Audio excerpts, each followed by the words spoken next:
নমস্কার, আমি achievers coaching সেন্টারের জীবন বিজ্ঞানের শিক্ষক। আজকে মাধ্যমিকের জীবন বিজ্ঞানের পরীক্ষা ছিল। আশা করি সবার পরীক্ষা ভালো হয়েছে। অ্যাচিভার্স কোচিং সেন্টারের পক্ষ থেকে মাধ্যমিক শুরুর আগে একটা সাজেশন সিরিজ বের করানো হয়েছিল,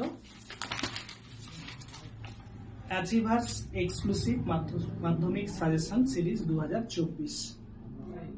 এই সিরিজ থেকে এবছরের যে কোশ্চেনগুলো প্রায় আসছে, প্রত্যেকটা বিষয়ে যে প্রশ্নগুলো এসছে আমাদের সাজেশন সিরিজের সঙ্গে হুবহু মিলে যাচ্ছে। প্রায় 90% কোশ্চেন প্রায় কমন এসছে। আজকেও জীবন বিজ্ঞানের ক্ষেত্রে সেই একই ঘটনা ঘটেছে। আমরা দেখাচ্ছি সেই বিষয়গুলো তোমাদেরকে।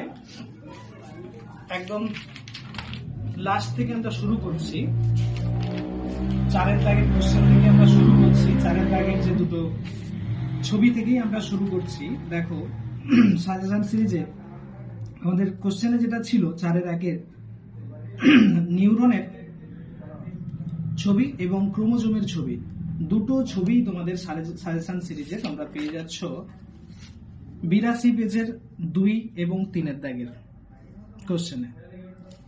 তারপরে দেখো, ঠিক তার উপরে চলে আসো, তারপরের কোশ্চেনে চলে আসো 4-2-টা। এখানে দেখো 4-2 তোমাদের ইউক্যারিওটিক ক্রোমোজোমের রাসায়নিক উপাদান সমূহের একটা সারণী দিতে বলা হয়েছে। তোমরা সেটা 77 পেজে চলে যাও। 77 পেজের 2 দাগের কোশ্চেনটা দেখো, একদম একই কোশ্চেন 2 নম্বরের জন্য দেওয়া ছিল, ওখানে 5 নম্বরের কোশ্চেনে ওটা এসে গেছে। ঠিক তারপরে দেখো, অথবা দিয়ে যে কোশ্চেনটা দেওয়া আছে, সপুষ্পক উদ্ভিদের যৌন জননের ধাপগুলো শব্দচিত্রের মাধ্যমে দেখাও। সেটা তোমাদেরকে 78 পেজে দেখো, 78 পেজ সাজেশন সিরিজের 78 পেজের 3 দাগে দেখো, গুপ্তবীজী উদ্ভিদের নিষেক পদ্ধতি সংক্ষেপে বর্ণনা করো। এটা তোমাদের এখান থেকে এসছে। তারপরে দেখো 3 দাগের যে কোশ্চেনটা, এটা দ্বিসংকর জননের একটা পরীক্ষা দেওয়া হয়েছে মটর গাছের সম্বন্ধে। তোমাদেরকে সাজেশন সিরিজে দেখতে বলবো 80 পেজে চলে যাও। 80 পেজে সাজেশন সিরিজের 80 পেজের দেখো 3 দাগের যে কোশ্চেনটা ছিল দ্বিসংকর জনন পদ্ধতিতে মটর গাছের সম্বন্ধে, এখান থেকে তোমরা এই কোশ্চেনটার অ্যান্সার দিতে পারবে। এবং সেই রিলেটেড আর একটা কোশ্চেন দেওয়া হয়েছে, এই পরীক্ষা থেকে প্রাপ্ত মেন্ডেলের বংশগতি সংক্রান্ত সূত্রটি, তোমাদের 2 নম্বর যে সূত্রটা, সেটাও তোমাদের কোশ্চেন দেওয়া আছে। 79 পেজে চলে যাও। 79 পেজে চলে যাও। 79 পেজে দেখো 2 দাগের কোশ্চেনটা, 79 পেজের 3 দাগের কোশ্চেন, এই যে মেন্ডেলের দ্বিতীয় সূত্রটি লেখ, বংশগতি সংক্রান্ত মেন্ডেলের দ্বিতীয় সূত্র, এখান থেকেও তোমরা এই কোশ্চেনের অ্যান্সারটা করতে পারবে।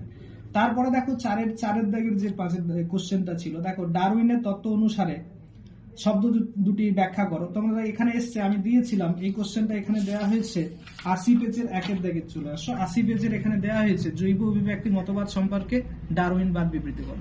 এখান থেকে তোমরা এই কোশ্চেন দুটোর অ্যান্সার লিখতে পারবে।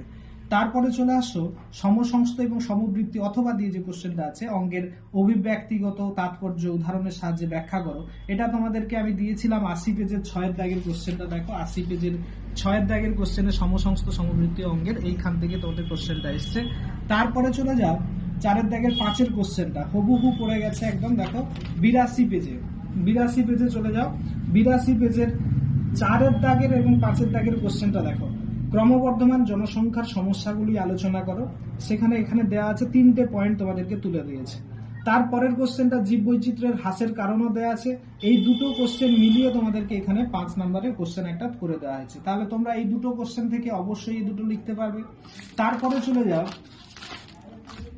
4 দাগের 6 দাগের দেখো, অথবা দিয়ে যে কোশ্চেনটা এসছে, একদম আমার কোশ্চেনের চলে আসো 82 পেজের 15 দাগের কোশ্চেনটা, একদম উপরে দেখো, বাঘ অথবা গন্ডার অথবা সিংহ অথবা কুমির বা রেড পান্ডার সংখ্যার হ্রাসের কারণ আমি এখানে দিয়েছিলাম।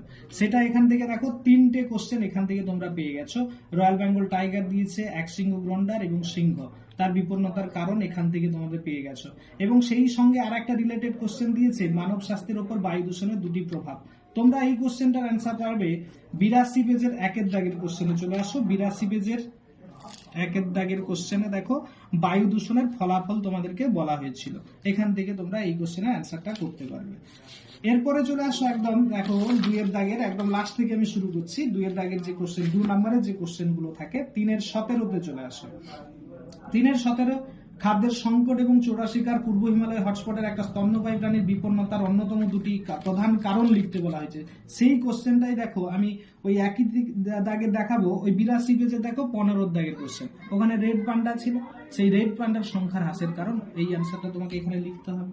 তারপরে দেখো 3-16 তে দেখো অ্যাজমা বা হাঁপানি রোগের পরিবেশগত কারণ কি কি হতে পারে, এটাও তোমাদের দেওয়া হয়েছে 81 পেজে চলে আসো। 81 পেজের 11 দাগের কোশ্চেনটা দেখো, অ্যাজমা বা হ্যাপানির কারণগুলো লেখো, এখানে দেওয়া আছে 81 পেজের 11তে দেখো হুবহু একই কোশ্চেন এসছে। তারপরে দেখো 3-15 দাগের কোশ্চেনটা, মেরু ভাল্লুক বা গঙ্গা নদীর শোষকের বিপন্নতার কারণগুলো ব্যাখ্যা করো। 81 পেজে দেখো 12 দাগের কোশ্চেনটা, একটু জাস্ট কোশ্চেনটা ঘুরিয়ে দেওয়া হয়েছে এখানে। 81 পেজের 12 দাগের কোশ্চেনটা, দূষণ জীববৈচিত্র্যের হ্রাসের কারণ উদাহরণ সহ প্রমাণ করো, সেখানে উদাহরণ দিয়ে কোশ্চেনটা দেওয়া হয়েছে। তারপরে চলে আসো 3-14 দাগের কোশ্চেনটা দেখো, 3-14 দাগে দেখা বায়ু দূষণ সৃষ্টিকারী গ্রিনহাউস গ্যাসের ঘনত্ব ক্রমাগত বাড়তে থাকলে পরিবেশগত কি কি সমস্যার সৃষ্টি হতে পারে, এটা দেখো 81 পেজের 8 নম্বরের কোশ্চেনটা দেখো, এই যে বায়ু দূষণের ক্ষতিকারক প্রভাব আলোচনা করো। এটা আমি তোমাদেরকে এরকম কোশ্চেন দিয়েছি, সেখানে একটু ঘুরিয়ে তোমাদেরকে কোশ্চেনটা দেওয়া হয়েছে। তারপরে দেখো 3-13 দাগের কোশ্চেনটা, 3-13 যেটা রয়েছে, মিলার এবং উরের পরীক্ষা ব্যবহৃত বিক্রিয়ক এবং উৎপন্ন পদার্থের নামের একটা তালিকা প্রস্তুত করতে বলা হয়েছে। তোমরা 80 পেজে চলে যাও। 80 পেজে দেখো একদম 3 দাগের কোশ্চেনটা, 80 পেজে 3 দাগের কোশ্চেনটা দেখো, হুবহু একই রকমের কোশ্চেন তোমাদেরকে এখানে তোমরা পেয়ে যাচ্ছ। তারপরে দেখো একদম চলে আসো 3-9 দাগের কোশ্চেনটা, যেখানে দেওয়া আছে কিছু কিছু সংকোচনের ক্ষেত্রে F2 অণুতে ফিনোটাইপ এবং জিনোটাইপের অনুপাত কিভাবে হবে মেন্ডেলের বংশগতি সংক্রান্ত প্রথম সূত্রের বিচ্যুতি নির্দেশ করে তা উদাহরণস্বরূপ, অর্থাৎ এটা অসম্পূর্ণ প্রকটতা থেকে দেওয়া হয়েছে। অসম্পূর্ণ প্রকটতার ঘটনাটাকে ঘুরিয়ে তোমাদেরকে এখানে বলা হয়েছে, সেটা আমার সিরিজে দেওয়া আছে। দেখো সাজেশন সিরিজে তোমরা পেয়ে যাবে 79 পেজে চলে যাও। 79 পেজের 5 দাগের কোশ্চেনটা দেখো, উদাহরণ সহযোগে অসম্পূর্ণ প্রকটতার ঘটনাটি বিবৃত করো। সেখানে তোমাদেরকে একটা ঘটনা দিয়েই তোমাদেরকে বলা হয়েছে ওটা। তারপরে দেখো 3-8 দাগের কোশ্চেনটা দেখো, 3-8 দাগের কোশ্চেনটা তোমরা 79 পেজের 1 দাগের কোশ্চেনে পেয়ে যাবে একদম। নিম্নলিখিত শব্দগুলো ব্যাখ্যা করো অ্যালিল আর লুকাস, এখানে একদম সেই দুটোই দেওয়া হয়েছে, অ্যালিল এবং লুকাস দুটোই একদম দেওয়া হয়েছে। তারপরে দেখো তোমরা 3-6 দাগের কোশ্চেনটা দেখো, শব্দচিত্রের মাধ্যমে ফার্নের যৌনক্রম ব্যাখ্যা করো। 78 পেজে তোমরা পেয়ে যাবে। 78 পেজে দেখো একদম ফার্নের যৌনক্রম একটা শব্দচিত্রের মাধ্যমে দেখো। এটা অলরেডি তোমাদেরকে বারবার বলেছিলাম আমি এই কোশ্চেনটা করার জন্য, এটা এখান থেকে এসছে।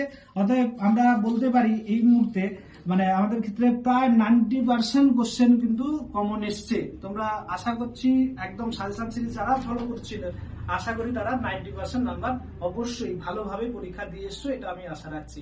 আগামী দিনে আর একটা পরীক্ষা তোমাদের বাকি আছে, আশা রাখছি তোমরা ভালো করে সেই দিনটাকে ভালো করে সাজেশন সিরিজ ভালো করে ফলো করবে। আশা করি ওই দিনও আমাদের সাজেশন সিরিজের পক্ষ থেকে কোশ্চেন থাকবেই থাকবে, এই কথাটুকু দিতেই পারি।